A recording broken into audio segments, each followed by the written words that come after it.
أشهد أن لا إله إلا الله وحده لا شريك له وأشهد أن محمدا عبده ورسوله أما بعد فأعوذ بالله من الشيطان الرجيم بسم الله الرحمن الرحيم الحمد لله رب العالمين الرحمن الرحيم مالك يوم الدين إياك نعبد وإياك نستعين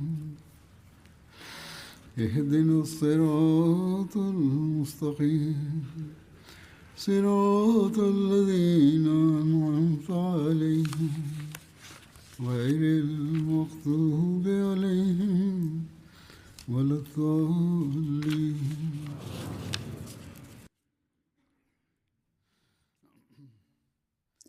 Hazrat Amirul Mominin Mwenyezi Mungu amsaidie sana anasema, Jumapili iliyopita kwa fadhili ya Mwenyezi Mungu mkutano wa mwaka Uingereza ulifikia tamati yake. Siku hizi tatu zilikuwa zenye baraka tele na zilikuwa zenye kuonyesha fadhili za Mwenyezi Mungu. Ni hisani kubwa ya Mwenyezi Mungu ya kwamba yeye katika siku hizi tatu alitujalia fadhili zake nyingi na akaibariki jalsa kwa namna zote, na mkutano ukafikia tamati kwa kheri na amani kwa fadhili ya Mwenyezi Mungu. Hali ya hewa pia ilikuwa nzuri na mipango yote ikafanikiwa kwa kheri na kwa amani. Matangazo ya msingi ya jalsa salana, yani hutuba na vipindi vingine. Pamoja na hayo, idara mbalimbali zilikuwa zimeandaa maonyesho ya kimahubiri na kielimu ambazo kwa fadhili ya Allah Taala yaliwaachia watu wasiokuwa wa Ahmadiyya athari njema sana, na wanajumuiya pia wengi wao wakaweza kuongeza elimu yao. Vivyo hivyo MTA pia katika nyakati mbalimbali za mapumziko wakati wa matangazo yake ikarusha vipindi tofauti vya kielimu na ikavitangaza, jambo lililoleta athari njema kwa wanajumuiya na watu wote. Wanajumuiya waliokuwa katika nchi za nje wakaipenda sana, wakaweza kujua mengi mapya. Na vivyo hivyo MTA safari hii, kama nilivyokuwa nimetangaza kabla, ikaweza kuunganisha vituo 119 vya nchi 56 za dunia na jalsa. Na kwa kupitia mawasiliano hayo watu walikuwa na uwezo wa kuonana toka pande mbili. Sisi tuliweza kuwaona kutoka hapa na wao walikuwa wakitutazama kutoka huko. Hayakuwa matangazo ya televisheni tu waliokuwa wakiyasikia, bali yalikuwa mawasiliano ya mubashara pia yaliyoleta athari njema na nzito sana. Athari hiyo hawakuhisi watu waliopo hapa tu, bali waliokuwa wamekaa katika nchi za nje, nchi mbalimbali. Hata hisia zao zilikuwa hizi kana kwamba wamekaa katika ukumbi wa jalsa salana na wanasikiliza matangazo yake. Walikuwa wamekaa mbali maili maelfu, lakini Mwenyezi Mungu kwa njia hiyo akawajalia taufiki ya kusikiliza jalsa mpaka walikuwa wakihisi kana kwamba wapo kwenye ukumbi wa jalsaga. Basi hii pia ni fadhili moja kubwa katika fadhili za Mwenyezi Mungu aliyofanya juu ya jumuiya ya Ahmadiyya, ya kwamba kwa kupitia vumbuzi hizi mpya amewakusanya kwa pamoja wanajumuia wote wa dunia, na manzari hii ya kuwa umati mmoja haionekani katika sehemu yoyote ya dunia. Safari hii kikawaida maandalizi pia yalikuwa mazuri kuliko miaka ya nyuma. Watu wengi wametoa rai hiyo na wengi wameeleza maoni yao. Walioshiriki katika jalsa na waliotazama juu ya televisheni katika nchi mbalimbali za nje wamesema ya kwamba kulikuwa na mazingira makhsus, na hiyo yote ni fadhili makhsus ya mwenyezi mungu ambayo kila mmoja alikuwa ameihisi kwa namna yake ya ajabu, ya kwamba baraka makhsus za mwenyezi mungu zinaendelea kushuka katika jalsa. mwenyezi mungu anasema, nyini muwe waja wake wenye kumshukuru allah, na mtakapotoa shukurani mimi nitawajalieni fadhili zangu zaidi na zaidi, kama asemavyo mwenyezi mungu, la in shakartum la azidannakum, kama mtatoa shukurani mtakuwa wenye kunishukuru mimi nitawajalieni zaidi na zaidi. Basi ili kuwa warithi wa kweli wa fadhili za mwenyezi mungu kuna haja ya kutoa shukurani. mwenyezi mungu alisema kuhusu dhati yake kwamba inna allaha shakirun alim, kwa yakini mwenyezi mungu ni mwenye shukurani ajuae.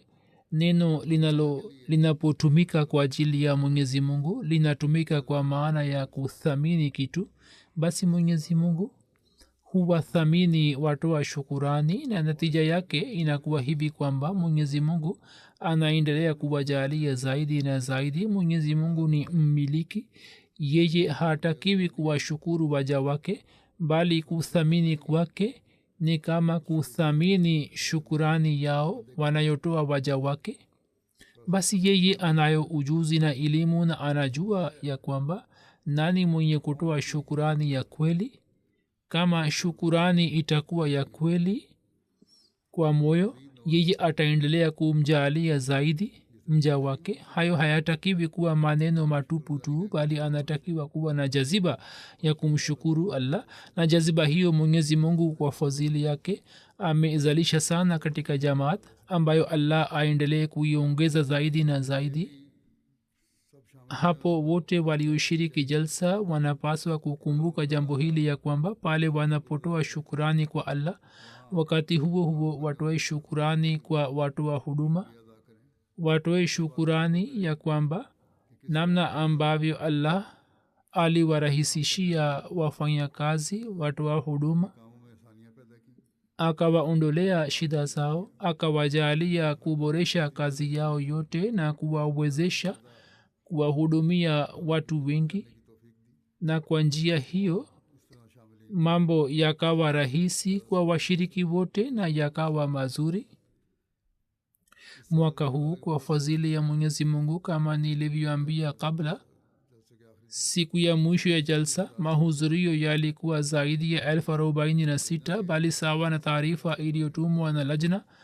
kwa mujibu wa taarifa hii wao hawakuhesabu vizuri na wametuma ripoti tena, na tukijumuisha ripoti hii kina mama na kina baba kwa pamoja idadi nzima inafikia 50,000, kwani lajna wanasema tulikuwa 25,000. basi watu hawa 50,000 walioshiriki jalsa wanatakiwa kumshukuru mwenyezi mungu namna ambavyo mwenyezi mungu kwa kuwapitia watu wa huduma akawarahisishia. wao hawakupata shida yoyote katika masuala ya uchukuzi, na mahitajio yao mengine yakaendelea kutimia, chakula na vitu vingine. maandalizi na malazi yalikuwa mazuri, wakaendelea kupata mahitajio yao. hivyo wageni walioishi katika malazi yaliyoandaliwa na jamaat kwa ajili yao pia maandalizi yalikuwa mazuri. basi kazi hizi zote na shughuli hizi zote zilizofanywa kwa fadhili ya allah, sisi hatukufanya kwa nguvu yetu, bali ni fadhili ya mwenyezi mungu tu. hivyo pale ambapo watoa huduma wamshukuru allah, watoe shukurani kwamba allah aliwajalia kufanya yote, na akaonyesha natija nzuri za kazi zao. Wakati huo huo walioshiriki pia wanatakiwa kumshukuru allah kwamba allah aliwarahisishia mambo yao, na watu wengi waliotokana na taaluma mbalimbali na matabaka mbalimbali wote usiku na mchana wakatoa huduma kwa ajili ya kupata ridhaa ya mwenyezi mungu katika idara mbalimbali, katika idara tofauti kama nisemavyo kwenye ukumbi wa jalsa wa kina baba na kina mama. Wapo maelfu ya vijana, wasichana, wanawake na wanaume, wote kwa pamoja waliweza kutoa huduma kwa moyo wao wote, na wote hawa wanastahiki pongezi na shukurani. vivyo hivyo khudam katika idadi kubwa walikuwa wametoka canada na australia, wao kabla ya jalsa na hata baada ya jalsa vile vile, na wakati wa jalsa vile vile walitoa huduma na wanaendelea kutoa msaada katika kazi yake. mwenyezi mungu awajalie wote malipo mema. katika hadisi moja inapatikana mwenyezi mungu alisema, aliwaambia waja wake ya kwamba mja wangu fulani alikuwa amefanya hisani juu yako na wewe hukumshukuru. mja atasema, e allah, hisani ile ulikuwa umefanya juu yangu na mimi nimekushukuru na mimi nakushukuru. mungu atasema, hapana, mimi kwa kumpitia mja huyo nilikuwa nimefanya hisani juu yako na wewe ulikuwa umefanikiwa, hivyo ni muhimu kwako kumshukuru bwana huyo. basi mwenyezi mungu anazithamini shughuli za waja wake zinazofanywa kwa ajili yake, mpaka anasema kwamba nini muwashukuru, na anatutaka sisi tuwe waja wake wenye kutoa shukurani ili mazingira yapatikane ambayo yawe mazingira kamili ya shukurani, ambamo kila moja awe anatoa shukurani, na kituo hicho hicho yatupasa kukikumbuka daima dawamu. wote hawa kama nisemavyo wanastahiki shukurani, watu wa huduma. kwa kuona jaziba hiyo, watu wasiokuwa wahamadia wanapata athari njema na wanashangaa kwa kuona namna ambavyo watoto wanatoa huduma, wananywesha maji wapishi wa chapati, ukarimu na usafi katika maeneo mbalimbali. wote wanafanya kazi kwa furaha. maoni niliyopokea si moja tu bali ni mengi ya wageni waliokuja hapa wasemao kwamba tuliwauliza wafanya kazi mbalimbali kwamba wanafanya kazi gani. tulikuwa na fikira kwamba watakuwa wakifanya vibarua kama wanavyofanya kazi, lakini mmoja akasema yeye ni afisa katika kampuni, mwingine akasema ni mwalimu, mmoja akasema kwamba yeye ni mwanafunzi wa shahada ya uzamivu, na mwingine akasema kwamba yeye amepata shahada ya uzamivu. wapo wenye jaziba hiyo ambayo kwa ajili ya kuwatumikia wageni wa masihi maut na kwa ajili ya kupata ridhaa ya mwenyezi mungu wanajitolea sana. basi jambo hilo linawataka washiriki wote wa jalsa salana kwamba watoe shukurani kwa watoa huduma, kwa watumishi na watoa huduma. pia wanapaswa kumshukuru allah kwamba japo mwaka mzima hawapati nafasi ya kufanya mahubiri au kufikisha ujumbe wa jamaat kama ilivyo haki yake, lakini wakitoa huduma katika jalsa wanakutana na watu mbalimbali. watu wa nchi geni wanakuja hapa ambao wanakuja na wanakuwa wakijua kidogo kuhusu jamaat. wanakuja hapa ili waone kwamba je, kwa kweli watu hawa ni wale wale kama wasemao, na wao wanapowaona watu wa huduma mbalimbali wakitekeleza wajibu wao na kila mmoja anafanya kazi kwa kujituma kwa moyo wake wote, kwa kuwaona watu wa huduma athari njema inapatikana na mahubiri ya kimya yanafanywa ambayo wao wanatoa huduma zake.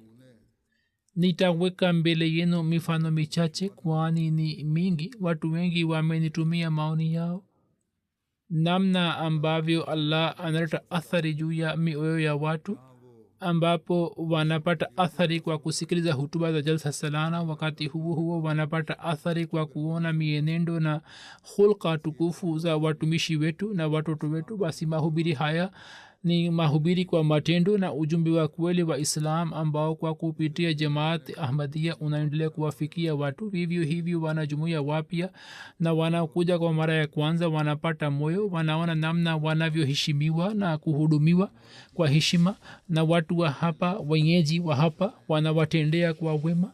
basi hiki ni kitu muhimu na sote tunatakiwa tumshukuru mwenyezi mungu juu yake. baadhi ya maoni kama nisemavyo naweka mbele yenu.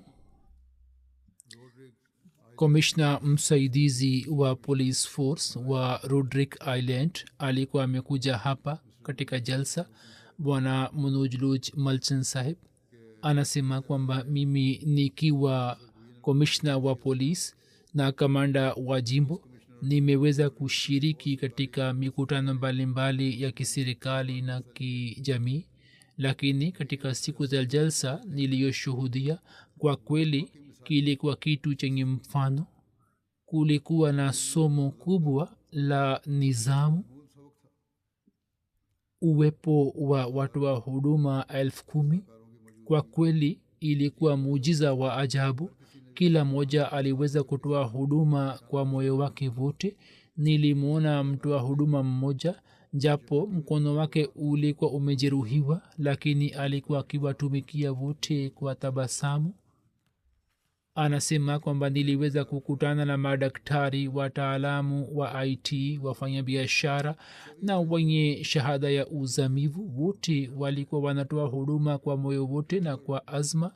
dreva ambaye alitupeleka jalsa salana nikamuuliza anafanya nini, akasema kwamba amepata phd katika biochemistry, jambo ambalo likaniletea athari njema kwa ajili ya kufanikisha shabaha ya jamaat. sikuwahi kushuhudia uzoefu wa namna hii katika maisha yangu. kisha anasema kwamba mpango ulikuwa mzuri sana, nizamu ya ulinzi ilikuwa nzuri sana, kila kitu kimeniachia athari njema sana na cha kudumu. mimi narejea katika nchi yangu, lakini ninayo mengi ili kuwaambia wenzangu wa polisi na watu wa familia. kumbukumbu zangu nyingi narudi nazo. mgeni mmoja wa ubelgiji zartur saheb ambaye ni mjumbe wa shirika la haki za binadamu hrwf alishiriki jalsa salana. anasema kwamba mkusanyiko huu kuwa sehemu yake kulikuwa furaha yangu kweli, na huo si uzoefu wenye kumbukumbu tu, bali kwa sababu ya jaziba na ukarimu wenu uzoefu huo umekuwa wenye kuniachia athari nzito. kufanya maandalizi makubwa ya jalsa salana ambapo maelfu ya watu walishiriki kwa yakini ni mafanikio yasiyo ya kawaida. wakati wa kuongea na watu wa huduma nikaweza kujua namna ambavyo kila idara inaanza maandalizi yake miezi mingi kabla.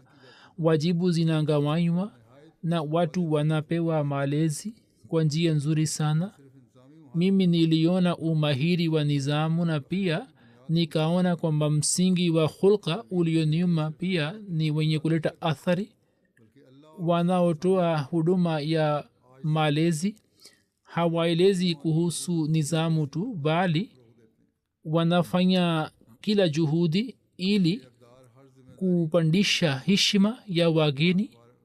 wajibu huu ulikuwa mzuri sana. wenye kutoa huduma katika maegesho ya magari, wenye kufanya usafi katika vioo, wenye kutoa huduma katika chakula, walikuwa wanafanya usajili na walinzi. kila mmoja alitekeleza wajibu wake kwa heshima.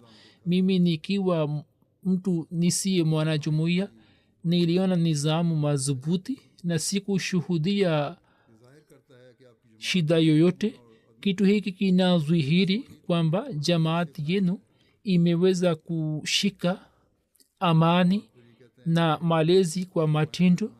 anasema kwamba mimi niliona kipengele cha ajabu kwamba jamaat yenu namna inavyojikita kwa ajili ya elimu na maendeleo ya kielimu. wakati wa jalsa salana matangazo yalitangazwa kuhusu wanafunzi waliopata tuzo na waliopata maendeleo katika masomo yao, jambo ambalo linaonyesha heshima kwa elimu na maendeleo ya kidhati. Anasema wakati wa jalsa salana nilishuhudia mambo mbalimbali: wazazi kuwapenda watoto wao, kuwahurumia watoto wao, kujitolea kwa watu mbalimbali kwa ajili ya wageni hata kama wasiwajue, kuwauliza kwamba sisi tunaweza kutoa huduma gani, na niliwashuhudia wakitoa huduma zaidi na zaidi.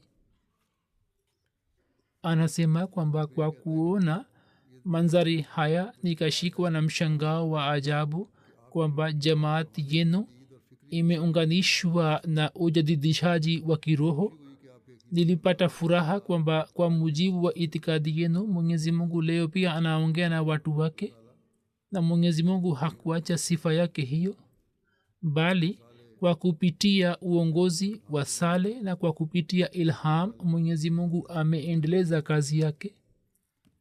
Kutoka Brazil, mbunge mmoja wa bunge la jimbo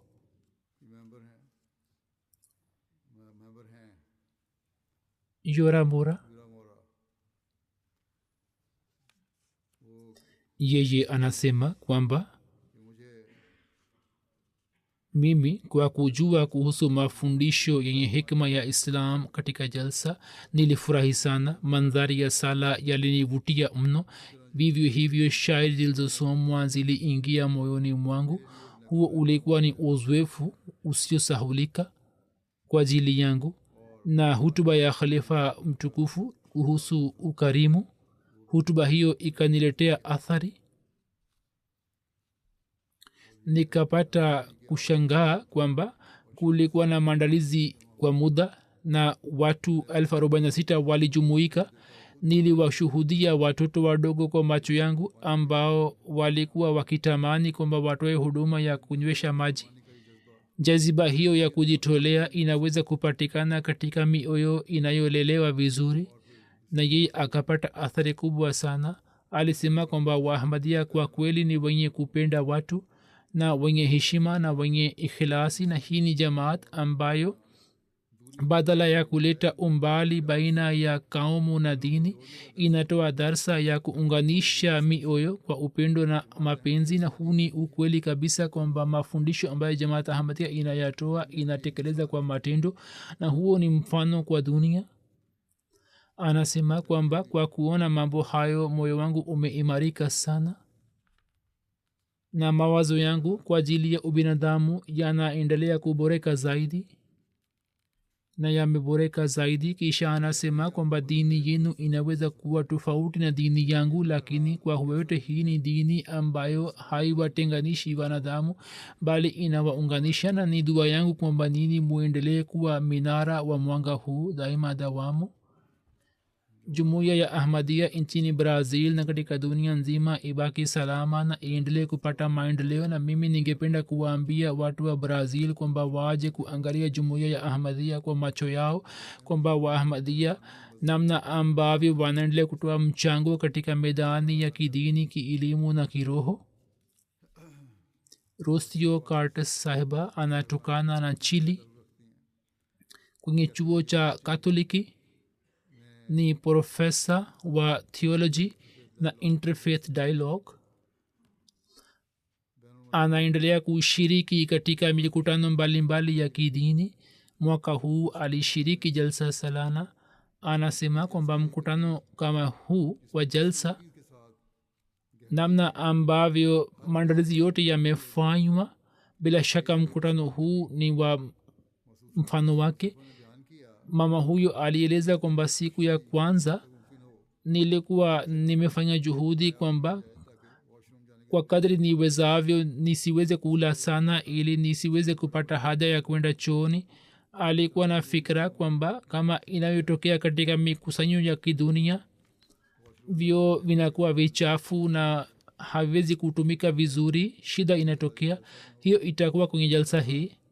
mama huyo alipohisi haja, anasema kwamba kwa kuona hali nikapata kushangaa, na akamwambia mjumbe wake kwamba kiwango cha usafi wenu ni kikubwa sana na vioo inaonekana kwamba labda havijatumika.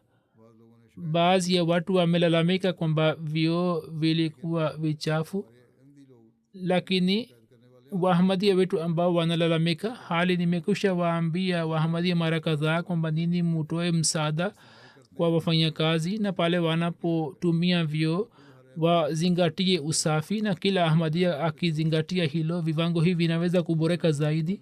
mama huyo alizungumzia umoja wa jamaat na udugu wake. Alisema kwamba sisi wageni tuliotoka Marekani Latini tumeweza kushika rangi yenu, na kwa sababu ya jalsa yenu tumepata roho hiyo hiyo. Kabla ya jalsa tulikuwa hatujuani, sasa kwa sababu ya jalsa inaonekana tunahisi kana kwamba sisi ni familia moja. Kutoka Benin mwanamke mmoja mgeni alikuwa amekuja. Chabe Azam Taro sahiba amewahi kuwa waziri wa maswala ya jamii, na wakati huu anaendelea kufanya kazi kama political technical advisor.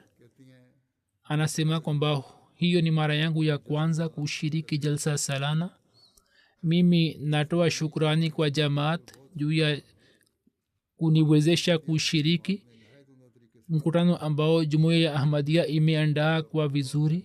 Nilipokelewa kwa moyo mkunjufu. Kulikuwa na nizamu kubwa, timu zote zikatoa mchango wake,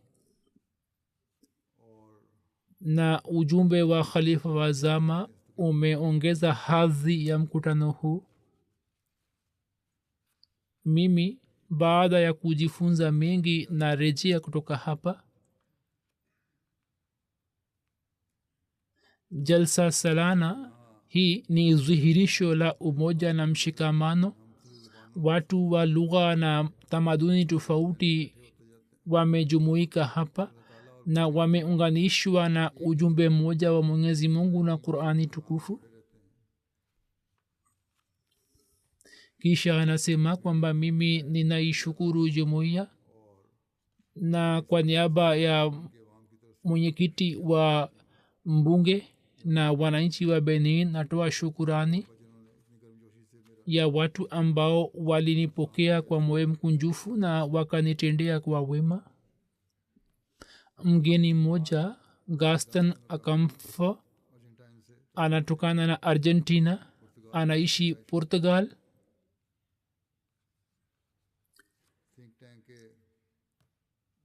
Ni mtu mmoja mshauri mmoja wa IPDA. Anaendelea kufanya kazi kama katibu mkuu wa IPDA. Ni mkatoliki lakini anapenda kujua kuhusu Islam. Anasema kwamba wakati wa jalsa salana niliweza kupata nafasi ya kujua sifa nyingi za jamaat yenu. Nikapenda jambo hili kwamba vijana wenu wameunganishwa na dini na wanaendelea kufuata mafundisho ya dini yake. Alisema kwamba katika jamii yetu wengi ni Wakristo ambao hawafuati mafundisho yao. Vivyo hivyo katika mikutano yetu ya Kikatoliki wengi wanaoshiriki ni wenye umri mkubwa, lakini katika jalsa yenu washiriki wote ni vijana na wamekabidhiwa huduma muhimu. Anasema kwamba upande mmoja kwa kuona hali hiyo nikapenda sana, lakini nikiwa Mkatoliki nikahisi majuto vile vile kwamba sisi hatuna kiwango kile cha nizamu kinachopatikana katika nyinyi, na nini namna ambavyo mnamheshimu khalifa na namna ambavyo mnazuhirisha uhusiano wenu na ukhalifa pia ni wa mfano wake. Kutoka Italia mgeni moja Georgia Yakole sahiba katika bunge la Ulaya katika nchi ya Italia ni mkurugenzi.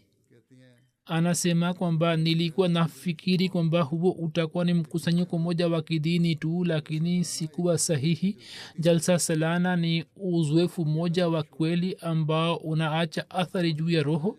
Inaonekana kwamba tumeingia katika dunia ambapo imani, udugu na roho vinaanza kuonekana kuwa kitu kimoja na vimeunganishwa kwa pamoja. Watu watokao nchi mbalimbali za dunia, maelfu ya watu, kuwaona wamejumuika kwa ajili ya kusudio moja. Jambo hilo lilikuwa zuri kwa ajili yangu. Kitu kilichonivutia zaidi kilikuwa nizamu yenye shani, na kila kitu kilikuwa kinafanywa kwa kupitia watu wa huduma ambamo vijana, watoto, kina mama na kina baba wote walikuwepo, na wote walikuwa wanafanya kazi kwa hulka. Na hiyo ni sura ya kweli ya ujumbe wa jamaat wa amani na huduma na mapenzi yasiyo na mfano. Anasema kitu ambacho kitabaki moyoni mwangu kilikuwa ni ya dua. Niliweza kushiriki ndani yake. Ukimya huu ulikuwa na maana nzito na uhusiano ulio madhubuti. Anasema jalsa salana haikuwa kipindi kimoja tu kwa ajili yangu, bali huo ulikuwa ni mwaliko kwangu ili kutafakari kuhusu wengine ambao si Wahamadia wanapata athari ya jalsa salana. Kutoka Cape Verde Island, Vice Mayor Frendo Vento alikuja katika jalsa. Anasema kwamba siwezi kueleza hisia zangu katika maneno. Umri wangu ni miaka 65 na nimeshiriki katika mikutano mbalimbali ya dunia, lakini sikuwahi kushuhudia mkutano kama huo wenye nizamu, ambapo watu zaidi ya 46 walishiriki na kila mmoja alikuwa akikutana na mwingine kwa upendo na mapenzi, na ilionekana kwamba watu wote ni wa familia moja. Anasema kwamba wakati huu kwa ajili ya kustawisha amani Mungu anahitajika. Mimi ninatamani kwamba ujumbe wa jumuiya Ahmadiyya usambae katika nchi yetu, uwafikie viongozi wetu katika nchi yetu. Pia Jamaat Ahmadiyya iweze kufungua misheni yake. Anasema kwamba mimi nimesikiliza hutuba zote za imam wa Jamaat Ahmadiyya. Hutuba zake zimegusa moyo wangu, na huu ni ujumbe ambao viongozi wote wa dunia wanatakiwa kuusikiliza ili waweze kuhisi wajibu wao. Kutoka Belize kuna mwanajumuiya mpya Ethan Mariano Saheb. Anasema kwamba kwa kushiriki jalsa salana yakini yangu iliongezeka maradufu kwa kukutana na Khalifatul Masih. Na kisha anasema kwamba mimi nitabaki kuwa mnyofu hadi pumzi yangu ya mwisho, mnyofu wa khalifa wa zama. Mimi naupenda ukhalifa. Anasema kwamba jamii ya kimagharibi inatufundisha kwamba kama mmoja anafanya chochote kwa ajili yenu muache afanye, lakini hapo kila mmoja anafanya juhudi ya kutoa huduma zaidi na zaidi ili aweze kupata baraka zaidi. Kila mmoja anatoa msaada zaidi ya uwezo wake. Kwa kuona hiyo nilifurahi sana kwamba hawajali umri wala vizazi au kaumu, wote wanapendana na wanatoa huduma. Wakati wa kuongea na watu nikapata kujua kwamba hapo watu wanatoa umuhimu zaidi kwa huduma kwa binadamu kuliko taaluma zao. Wakiacha shughuli zao wanaona kwamba ni muhimu kupata baraka hizi. Anasema kwamba baada ya kushiriki jalsa salana mabadiliko yatokayo maishani mwangu ni makubwa. Nilikuwa sijui kuhusu ukhalifa, lakini sasa nahisi upendo mkubwa kwa khalifa wa zama. Kwa kweli jambo hili ni muhimu sana. Ninapenda ukhalifa sasa. Anasema kwamba nchini Belize watu wachache wakijumuika wanaanza kubishana, lakini hapa watu 50,000. Anasema kwamba watu wa mji wangu ni 50,000 na watu kama hawa walishiriki jalsa salana, lakini kulikuwa na amani kote kote. Anasema kwamba nizamu ilikuwa kubwa, kila kitu kilikuwa kimepangwa vizuri, namna ambavyo watoto wakatoa huduma ya kunywesha maji na huduma ya vijana katika maegesho ya magari, kupika chakula na kugawa. Kila mmoja anafanya kazi kwa upendo na kwa juhudi. Kuona yote yalikuwa yenye athari. Anasema kwamba wote wanaendelea kufanya na kutoa huduma bila ubinafsi wowote. Anasema kwamba watu wakubwa wa kidunia wanaendelea kutoa huduma na shabaha yao ni kupata ridhaa ya Mwenyezi Mungu.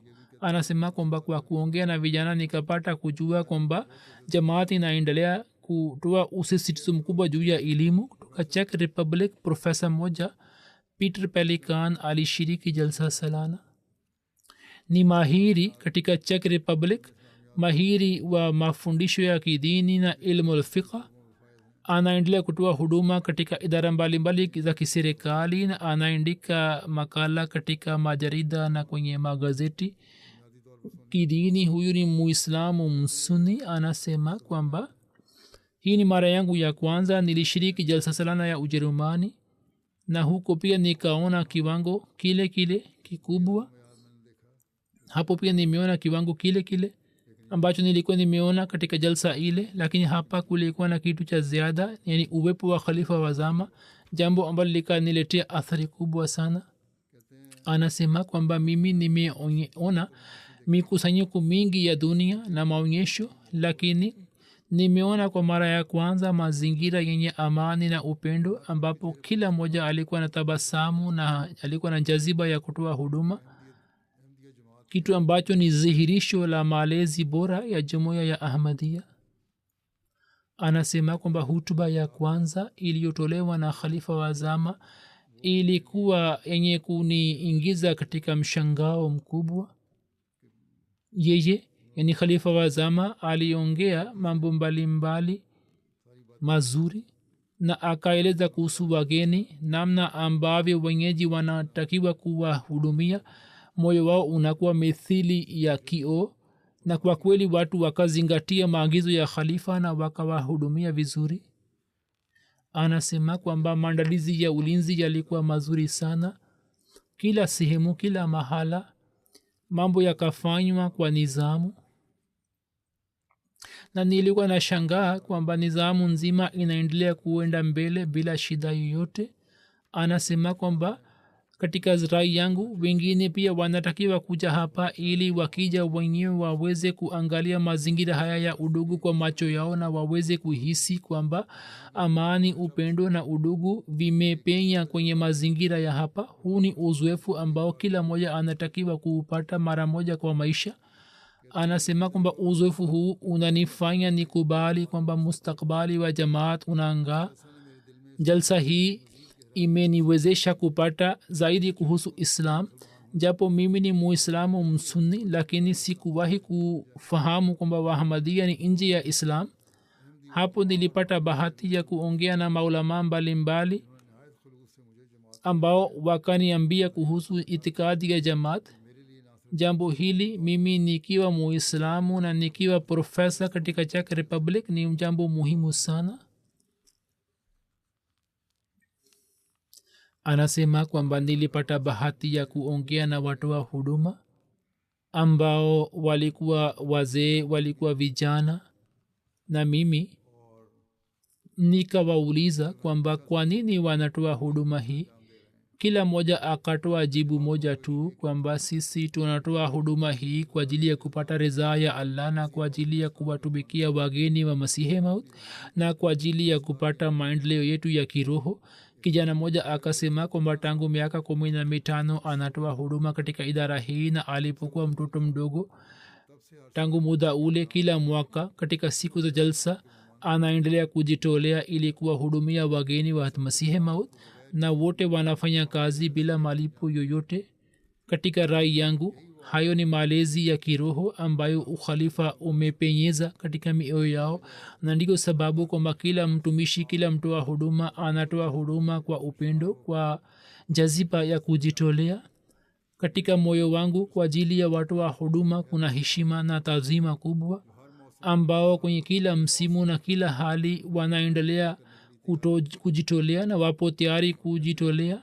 Anasema kwamba mimi nikiwa profesa, jambo hilo pia likanifanya kufurahi namna ambavyo jumuiya ya Ahmadiyya inatoa usisitizo kuhusu elimu. Nikapitisha masaa kadhaa kwenye bookstalls, nikashuhudia vitabu mbalimbali, nikasoma vitabu mbalimbali na nikakuta kiwango cha vitabu hivi kikubwa.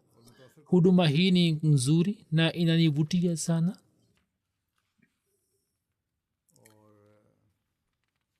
Na vivyo hivyo kuna maoni yake na mawazo yake kutoka French Guiana. Mwanajumuiya mpya Amina Mala Singa anasema kwamba wakati wa jalsa salana jambo ambalo lilinivutia zaidi lilikuwa ni hulka za watu na ukarimu wao.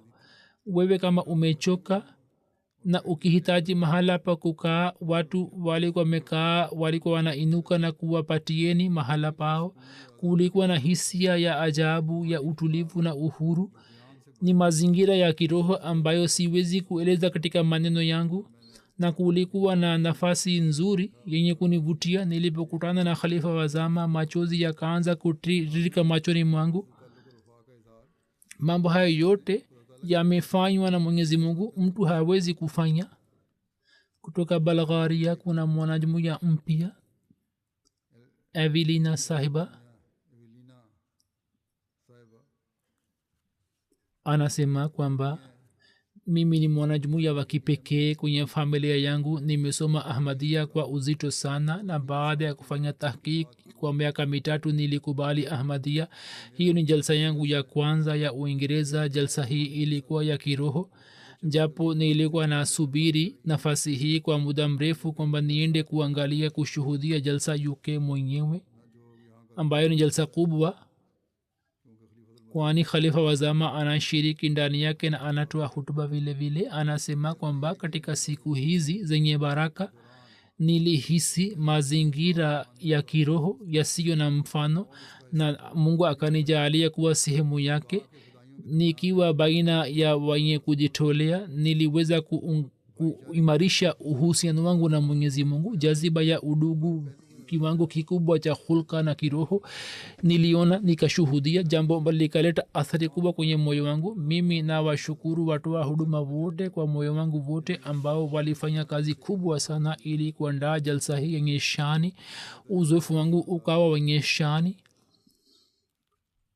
na bila shaka uliniletea athari kubwa sana, namna ambavyo wageni walihudumiwa na waka pewa huduma mbalimbali. Anasema kwamba wakati wa kumalizia jalsa hii nitarejea nyumbani nikiwa na imani ambayo ni imara zaidi, na nikiwa na elimu ambayo ni sahihi zaidi, na nitarejea pamoja na yakini hii kwamba mimi nina uhusiano na Uislamu wa kweli. Muda huu ulikuwa wenye kuniletea athari njema, ambapo Khalifatul Masih alitoa hutuba kuhusu ujio wa Masihi Maud, ahadi ambayo nabii wetu sasa alikuwa ametoa. Japo nilikuwa nimetafakari kuhusu mada hii, lakini maneno ya khalifa wa zama yakanijalia busara mpya na yakanionyesha njia mpya za kufanya tahqiq, vitu ambavyo havikuwa mbele yangu. Anasema kwamba katika hutuba hizi kulikuwa na majibu ya mashaka ambayo yataletwa na wapinzani kuhusu ujio wa mtu fulani baada ya khatama nabiyin.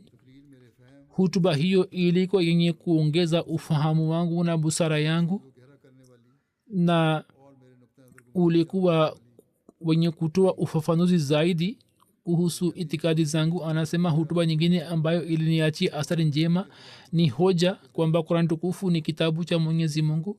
Kwa kusikiliza kwamba shutuma za zama hizi za kisasa, namna ambavyo zimekataliwa kwa hoja na dalili madhubuti, nilipata utulivu na amani, na pia nikapata imani kwamba sasa nitaweza kulinda imani yangu. Qurani tukufu ikishambuliwa nitaweza kulinda Qurani tukufu. Hiyo ni jaziba ambayo imepatikana kwa watu wapya. Kutoka Brazil, mgeni moja Aguilar Cas ni mwandishi wa habari na pia ni katibu wa mbunge wa jimbo. Anasema kwamba katika vipindi vya jalsa kuzingatia wakati kulikuwa chenye kusifiwa, jambo ambalo ni kubwa sana. Ukarimu wa jumuiya ya Ahmadiyya na ikhilasi yao imenivutia sana, kuanzia chakula hadi utumiaji wa vyoo, kuanzia uchukuzi hadi njia za kuingia jalsaga na kutoka. Wageni walipewa kipaumbele. Mazingira haya yanawapatia binadamu somo la mshikamano na kujitolea.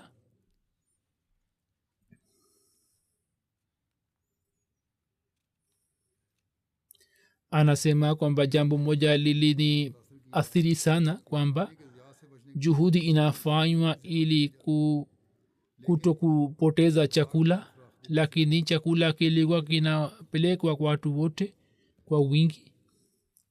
kuna mgeni mmoja wa Indonesia, Gomar Gultum, ni padre, amewahi kuwa mwenyekiti wa communion wa churches Indonesia.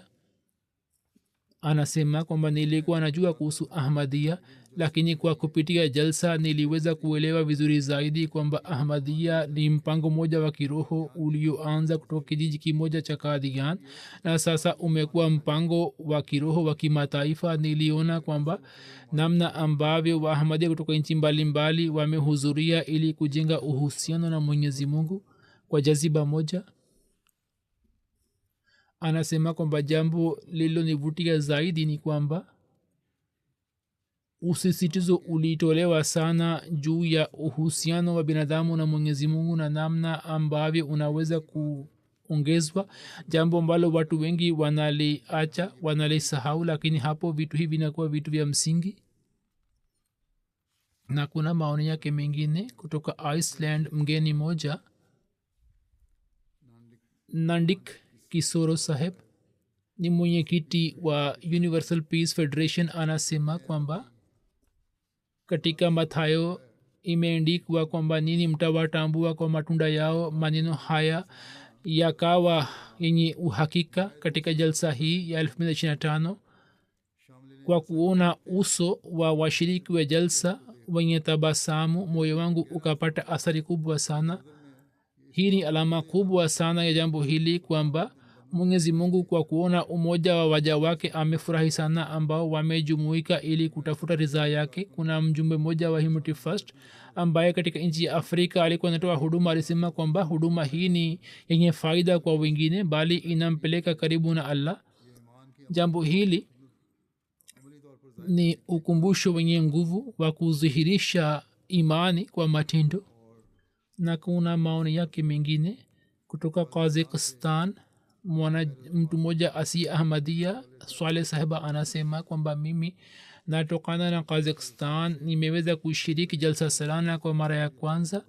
nimepata bahati ya kushiriki mikutano mingi ya kidunia, lakini idadi ya washiriki imenivutia sana, na pia watu hawa wengi ambao walitoka nchi mbalimbali ili kujipatia kheri, shabaha yao ilikuwa ni kusikiliza maneno ya wema na kujua kwamba kivipi waishi katika dunia kwa upendo na amani, na kwa namna gani wanaweza kufuta hisia za chuki kutoka dunia na amani na upendo upatikane duniani. kisha anasema kwamba maneno ya Khalifa wa Zama kuhusiana na daraja ya kina mama yalikuwa mazuri sana. kauli mbiu ya jalsa, mapenzi kwa wote bila chuki kwa yote na umoja wa wanadamu, ulikuwa unaniashiria kwamba sisi tukae kwa pamoja. sikuwahi kusikiliza maneno hayo katika maisha yangu na maneno yote yaliingia rohoni mwangu. anasema kwamba mama huyo alikuwa si Ahmadia. anasema kwamba kwa kuona mazingira haya, mwanzo nilikuwa sipendi, lakini sasa nitaacha kupinga na nitaisaidia jamaati. kutoka Austria Mushtaq Zahir Nizar Saheb alikuwa amekuja, ni mwalimu wa masomo ya kidini nchini Austria. anasema kwamba katika jalsa salana niliwaona waumini kote kote, kila mmoja alikuwa mwenye urafiki na alikuwa na jaziba kwa ajili ya kutoa huduma ya Kiislam. katika maneno ya Khalifa wa Zama, maneno yake yalinivutia sana. anasema kwamba wakati huu katika Waislamu maulamaa wanaona kwamba kurefusha ndevu na kuvaa mawazi makhsus ndio kila kitu, na wao ni Waislamu wa kijina tu, lakini jumuiya ya Ahmadiyya ni jumuiya ya kipekee ambayo inatoa huduma kwa Islam kwa moyo wa kweli. anasema kwamba katika muda wa miaka 200 jamaat itashinda duniani. anasema mimi ni muislamu msuni, lakini nina yakini kwamba mwanzilishi wa jumuiya ahmadia alikuwa mtu mtukufu, na wakati huu naona kwamba alikuwa mujaddid wa wakati. amekubali hadi hapa. anasema kwamba mimi bado natafakari na nafanya fikra tafakari juu yake kwamba bado nina kiherehere katika kumkubali yeye kama masihi maud na madhi maud. naendelea kufanya tahkik. hiyo ni fikira yake ambayo ameonyesha. ana tabia njema. amesema kwamba mimi naendelea kutafakari. hakusema kwamba hata tafakari juu yake. kutoka Bulgaria, mwanajumuiya mpya Elsta Rudi sahiba alikuwa mkristo, akakubali Islam. anasema kwamba kabla ya kushiriki jalsa nilikuwa na wasiwasi moyoni mwangu kwamba labda sitaweza kuhisi nikiwa mjumbe wa mazingira haya, kwani mimi ni mpya na utamaduni wangu na lugha yangu ni tofauti. lakini umoja na upendo niliyoshuhudia hapa sikuwahi kushuhudia duniani. nilikutana na watu wa kona zote za dunia. wote nilihisi kwamba ni watu wa familia moja. tulikuwa yani walikuwa hawajuani, lakini walikuwa wakikutana kwa tabasamu. saa nyingine vumbi inatokea juu ya imani na uchamungu wa binadamu. kushiriki katika jalsa salana ni kama kupata utukufu wa moyo tena, na mtu aanze kuishi maisha mapya ya kuroho. uzoefu huo unaijalia roho uchangamfu na unaujalia moyo utulivu na amani. kutoka Georgia, Roland Shamwarte anasema mazingira yenye amani ya jalsa, hutuba na hutuba za khalifa zinatoa mchango mkubwa ili kuongeza ruhaniyat. na hutuba hii ya Ijumaa niliipenda sana, ambamo alikuwa ameeleza kuhusu ukarimu na mafundisho ya Kiislam. na pia hutuba ya khalifa alitoa upande wa kina mama niliipenda sana, ikaniletea athari kubwa sana. anasema kwamba mimi ni muislamu kutoka Georgia na mimi ni mhaziri chuoni. miaka 2 kabla nilikuwa nimepewa tuzo ya mwalimu mbora wa Georgia.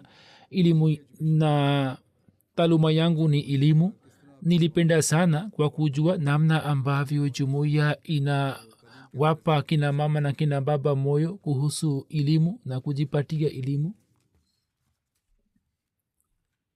anasema kwamba kwa kuwa mwaka huu nimepata taufiki ya kutafsiri kitabu cha hikma ya mafundisho ya Kiislam katika lugha ya Georgia kutoka Kiingereza. wakati wa kutafsiri nilipata hadhi sana. na anasema kwamba siku ya Jumapili Khalifatul Masih alikuwa ameeleza kwenye hutuba yake ya mwisho kwamba Waislamu wanatuona kwa jicho la chuki na sisi tunatoa majibu ya shutuma zote kwa uzuri wa Islam. jambo hilo likanipenda sana. kisha mandhari ya bayati yakanivutia mno. anasema kwamba siku hizi picha inayoelezwa kuhusu Islam si vizuri, lakini mtu anayetamani kuona mafundisho ya Islam aje katika jalsa na aone mazingira ya udugu, mshikamano na amani kwa jicho lake.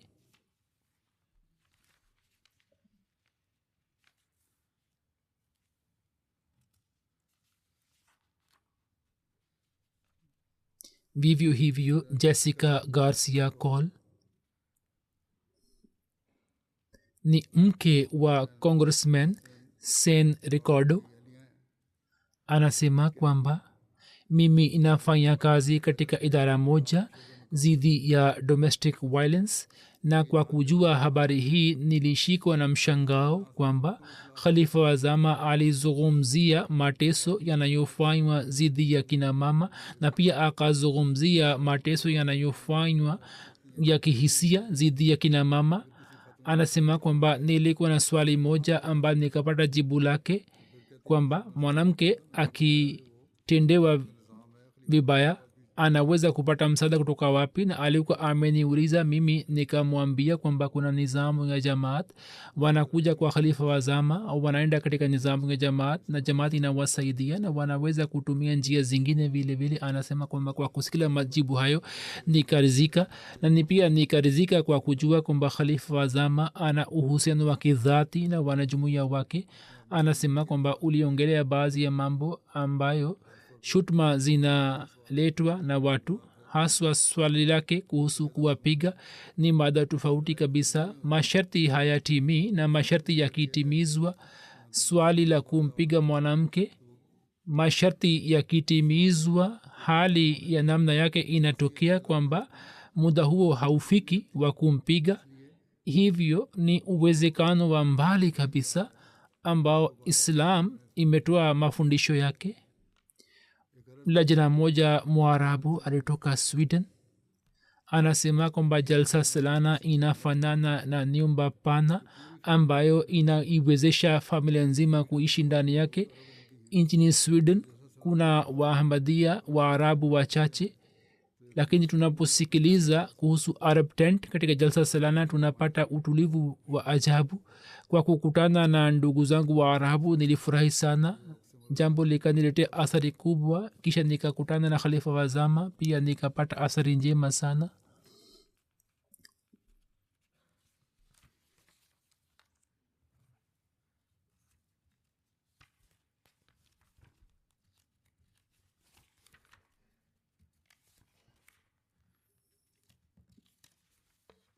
Mwenyezi Mungu afungue mioyo ya wageni wote walioshiriki jalsa salana na waweze kujua na kuelewa ahmadia na uislamu wa kweli na wawe wenye kumwamini imamu wa zama. Mwenyezi Mungu aendelee kuwaongeza wanajumuiya wapya katika imani na ikhlasi, na pia awajalie waahmadia wote kwamba matangazo yote walioangalia wakati wa jalsa salana waweze kuyatekeleza na waweze kuyafanya kwa sehemu ya maisha yao, waweze kutanguliza dini juu ya dunia, na jaziba hii daima dawamu iendelee kubaki. Kila ahmadia aendelee kupata sehemu kutoka baraka za jalsa na afanye juhudi ya kutosha ili kuboresha nafsi yake na mazingira yake. Kuhusu jalsa salana ningependa kuweka mbele yenu ripoti ya uandishi wa habari kwa kifupi. Press coverage iliyofanywa nchini Italia, ripoti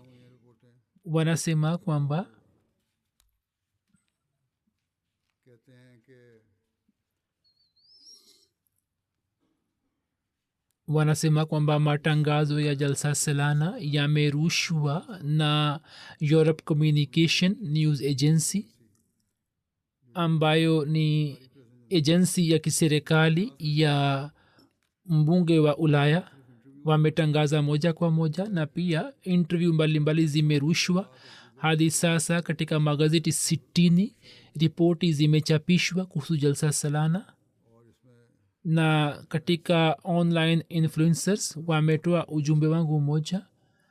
Waandishi wa habari wawili walitoka Italia ambao wanafuasi juu ya mtandao wa kijamii zaidi ya 500,000 wametoa ripoti nzuri kuhusu jumuiya. Idara ya press na media ya jamaat pia imefanya kazi kubwa, na kwa mujibu wa ripoti yao juu ya tovuti ya online takriban 50,000,000 waliangalia jalsa salana. Print media, magazeti, habari 17 zilipigwa chapa, watu zaidi ya 20,000,000 walisoma. Juu ya redio vipindi 25 vilirushwa katika idadi ya 24. Katika vipindi hivi vya 25 ambavyo idadi ya wasikilizaji ni milioni 20, jalsa salana ilirushwa juu ya televisheni. Watu wenye kuangalia TV channels ni takriban milioni 5. Vivyo hivyo katika media outlets, journalists na katika public figures kwenye mtandao wa kijamii watu wameandika, na kwa kupitia mtandao wa kijamii habari hii iliwafikia milioni 14. Kwa fadhili na msaada wa Allah, tukijumuisha idadi yote inafikia milioni 100. na media outlets ITV, LBC, The Times, The Guardian, Telegraph, Daily Mail, Independent, BBC, Al Arabi 21, Daily Express, London Evening Standard na New Arab. Na pia kuna vyombo vingine vingi vya habari imewafikia kwa kupitia MTA Africa. Juu ya chaneli mbalimbali hutuba zangu zilirushwa na watu zaidi ya 50 kwa kuangalia matangazo ya jalsa salana walifanya baiati. Matangazo ya jalsa salana yalirushwa juu ya televisheni 24 ya kitaifa na mikoa. Matangazo yenye masaa 304 yalirushwa. Watu milioni 65 walipata ujumbe wa jamaat kuhusu jalsa salana. Juu ya radio station taarifa 91 zilirushwa na ujumbe uliwafikia watu milioni 16.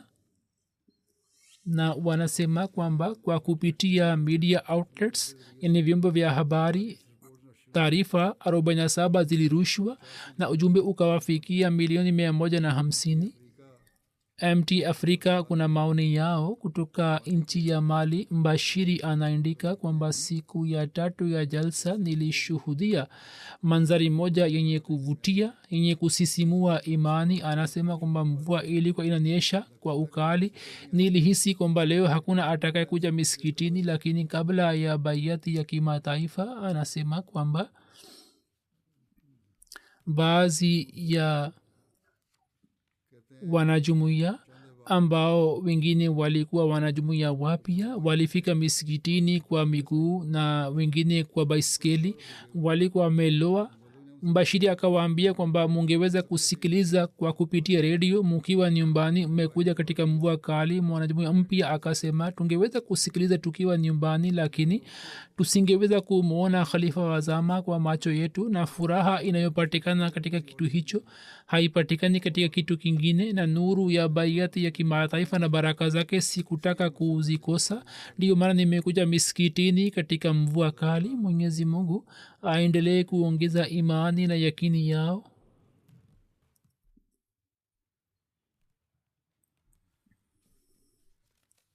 Baada ya swala ya Ijumaa nitasalisha jinaza moja ghaibu. Hiyo ni ya mheshimiwa Abdul Karim Jamal Yode Sahib wa Gaza. Siku za nyuma kwa sababu ya risasi za jeshi la Israel alikuwa amewawa shahid. Inna lillahi wa inna ilaihi rajiun. Ndugu yake anasema umri wake ulikuwa miaka 45. Alikuwa ameoa, alikuwa na mabinti 4 na vijana 2. Kijana wake mkubwa ana umri miaka 16 na mdogo ni ana umri miaka 2.5. Alikuwa anaishi katika maeneo ya Gaza. Alilelewa katika familia nzuri ya Kiislamu.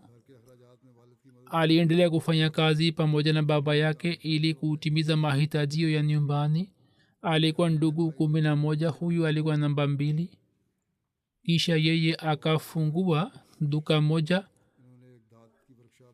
duka ambalo lilibomolewa katika shambulio la Kiisraeli 2013. Aliweza kujua kuhusu jamaat kwa kupitia ndugu yake na ye akafanya baiati. Alikuwa na uhusiano imara na jamaat. Alikuwa mwanajumuiya mwenye ikhlasi, mtu mkweli. Kwa sababu ya uhusiano na jamaat, idara mbalimbali ya ulinzi ya Gaza walikuja kumhoji sana. Akalazimika kukabiliana na tahqiq mbalimbali, lakini hakubadilisha mawazo yake, hakurudi nyuma. Akaendelea kuwa na uhusiano imara na jamaat. 2025 jeshi la maadui likabomoa nyumba yake. Yeye akaanza kuishi katika nyumba ya kupanga. Kisha ukame ulipotokea katika maeneo ya Gaza, akafika pale ambapo bidhaa za msaada zilikuwa zinagawiwa, pale ambapo ruksa ilikuwa imetolewa kwa watu kuja kupata msaada wa unga na vitu vingine, na mkusanyiko mkubwa watu ukajumuika. Watu hawa waliojumuika wakafika katika maeneo ya karibu ya jeshi la Kiisrael. Jeshi la Kiisrael likawarushia risasi watu wasio na hatia. Anasema kwamba karibu na ndugu yangu mtu mmoja akapata majeraha, ndugu yangu akajaribu kumsaidia. Wakati huo huo ndugu yangu akapigwa risasi moja kwenye kifua chake na yeye akafa papo hapo.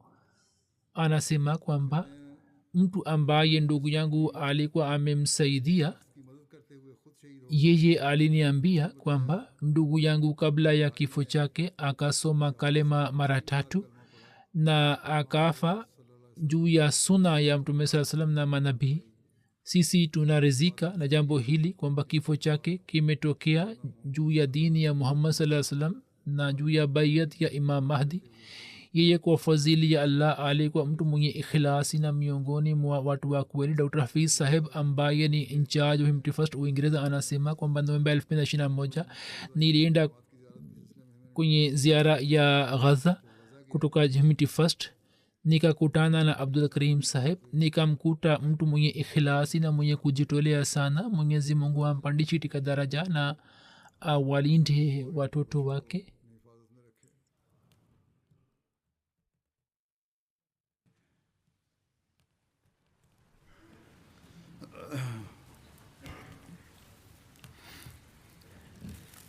Alhamdulillah, alhamdulillah, nahmaduhu wa nasta'inuhu wa nastaghfiruhu wa nu'minu bihi wa natawakkalu alayhi wa na'udhu billahi min shururi anfusina wa min sayyiati a'malina.